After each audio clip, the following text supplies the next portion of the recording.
Everyone, क्या हाल चाल है सबके? बढ़िया एकदम। क्या बात है, क्या बात है, क्या बात है। तो मैं सीए यशिका गेरा आ चुके हैं आपके सामने आपको कुछ एडवाइजरी देने for your CA foundation accounts for Jain 2026। तो बच्चों, हमारे सीए फाउंडेशन के एग्जाम्स हैं जैन 2026 में। तो विद रिस्पेक्ट टू अकाउंट्स आपको कुछ बातों का ध्यान रखना है, ठीक है। देखो, फर्स्ट थिंग आपको क्या चीज़ करनी है अकाउंट्स में और क्या चीज़ आपको नहीं करनी है, इंश्योर करना है, ठीक है बच्चे। पहली बात अगर मैं डूज की बात करूं कि क्या क्या करने हैं साहब, आपको एग्जाम्शन के लिए ये सब्जेक्ट प्रिपेयर करना है। जी हाँ, ग्रैंड टोटल में यही सब्जेक्ट है जो आपकी नैया पार कराने वाला है। हाँ, आप सही सुन रहे हो, ठीक है। यही एक ऐसा सब्जेक्ट है जो जैन 2026 में आपकी नैया पार कराने वाला है। तो एग्जाम्शन के लिए आपको पक्का से ये सब्जेक्ट तैयार करना है। सेकेंड थिंग, आपको एमटीपीज, आरटीपीज, प्रीवियस ईयर क्वेश्चंस पक्का से करने स्टार्ट कर दो बच्चों। ये आपको काम जरूर करना है, बिकॉज हम अकाउंट्स में कुछ नहीं छोड़ के जा सकते। आप समझो मेरी बात। आप 40 हर सब्जेक्ट में स्कोर कर लोगे, लेकिन फिर भी साहब 40 × 4 160 होता है, 240 नंबर। I mean 200 के लिए भी आपको 40 नंबर और चाहिए। कहाँ किसके पास जाओगे? अकाउंट से ही उम्मीदें हैं बच्चों।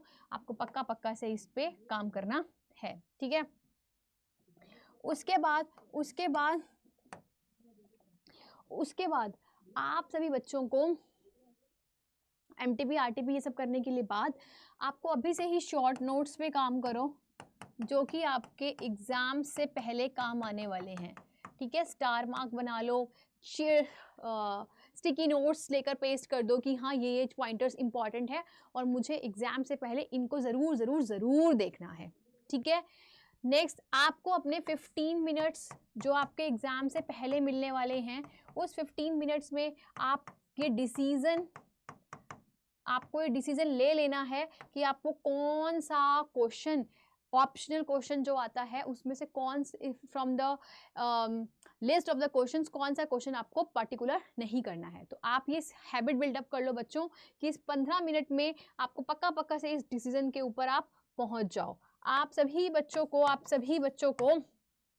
अपनी स्पीड पर काम करना पड़ेगा ताकि आप ये डिसीजन अपना ले पाओ। तो these are the very important things with respect to your accountancy subject. अब आपको क्या नहीं करना है, what are the don'ts?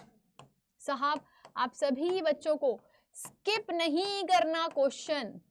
Exams में मेरे पास अकाउंट्स का क्वेश्चन है, लेट सपोज आपको कोई क्वेश्चन पूरा नहीं आता, थोड़ा बहुत आता है, फॉर्मूलेस लिख कर आओ। अप टू जितना एक्सटेंड तक वो क्वेश्चन आपसे सॉल्व हो रहा है आपको सॉल्व करना है। मैम लेकिन मैं क्या करूं, मेरी तो स्पीड ही मेंटेन ही नहीं होती, मैं तो पूरा पेपर ही नहीं कर पाता। ये सब मिथ है, अल्टीमेटली मिथ है साहब। होती है, होगी। एमटीपीज आरटीपीज करके प्रैक्टिस करो और एक भी क्वेश्चन आपको पेपर में छोड़ना नहीं है, प्लस आपको स्किप नहीं करना जर्नल एंट्री में नरेशन लिखना। Don't skip the narration in the journal entries until and unless अगर क्वेश्चन ने आपको नीचे बोल रखा है स्टेटमेंट में कि साहब इस क्वेश्चन में आपको नरेशन लिखने की जरूरत नहीं है, तो वहां नहीं लिखना। अदरवाइज आपको बिल्कुल भी स्किप नहीं करना कि आप नरेशन ना लिख कर आओ अपने अकाउंट्स के सब्जेक्ट में। आप समझ पा रहे हो? आपको सब चीजें ऑन ट्रैक पर मूव करते हुए अकाउंट सब्जेक्ट में 101% एग्जाम्शन लेकर आनी है। Understood friends? All the best, stay positive guys, you will definitely win this time. All the best.